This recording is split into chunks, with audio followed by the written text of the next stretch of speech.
High, তোমরা কেমন আছো? আমি তো ভালো আছি। তোমরা কেমন আছো জানিও। আজ কালকে তো তোমাদের বললামই যে আমার মেয়ের কালকে খুব জ্বর ছিল, 3 দিন ধরে খুব জ্বর। তো কিছু খাচ্ছেও না, দাচ্ছেও না। তারপর জ্বর, গা পুড়ে যাচ্ছে, ওষুধ দিচ্ছি যতটুকু ততটুকু ঠিক আছে। তারপর আবার জ্বর, মানে ওষুধের অ্যাকশনটা চলে গেলে আবার জ্বর শুরু হয়ে যাচ্ছে। তো আজকে আমরা ঠিক করেছি যে আজকে ডাক্তারখানায় নিয়ে যাব বিকেলবেলা 6টার দিকে। তো ও এখন মানে নিচে গেছে, একটুখানি নিচে খেলছে একা একা। নিচে মনে হয় ঘরে বসে খেলছে। তো তাড়াতাড়ি আমি কিছু জামা কাপড় সকালবেলা কাচা হয়েছিল, তো এখন সেগুলোই তুলতে এসি, তুলে টুলে নিয়ে রেডি হয়ে বেরিয়ে যাবো।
আমার মুখ ধোয়া হয়ে গেছে।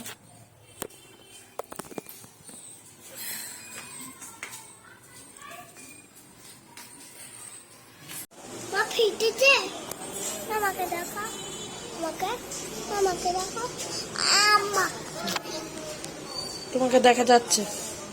কোথায়? দাও দেখাচ্ছি। আমাকে দেখাও। দিয়ে একটা ব্লগ বানাতে পারিনি, কালকে যে ডাক্তারখানায় গেছে সেই আর কোনো কথা বলতে আমি পারিনি, ফোনে তুলতে পারিনি সেরকম একটা। আর মেয়ের মুখে এত ঘা হয়েছে, এই জন্য ও কিছু খেতে পারছে না 2 দিন ধরে, আর খুব ঘ্যান করছে। এই জন্য ওকে আমার ফোনটা দিয়ে শুয়ে রেখেছিলাম যাতে খাওয়ার জন্য, ইয়ের জন্য একটুখানি খাওয়াতে পারি। তো কোনো কিছুই খাচ্ছে না। ওষুধ তো দিয়েছে ডাক্তার, জ্বরের ওষুধ, কাশির ওষুধ, তারপর অ্যান্টিবায়োটিক সবই দিয়েছে, সব কিছুই পড়ে গেছে, দেওয়া হয়ে গেছে।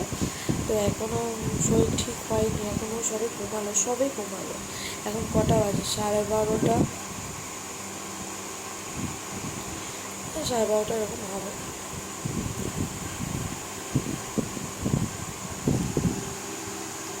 তো 12:30 11টা এখনও হবে, এখনও তো ঘুমালো সবে কিছুক্ষণ আগে, তো ভালো এই জন্য আর ব্লগ করতে পারিনি। তো আজকের মতন এইটুকুনি থাক। তোমাদের সাথে এরপরে কালকে দেখা হচ্ছে। তো গুড নাইট, বাই বাই।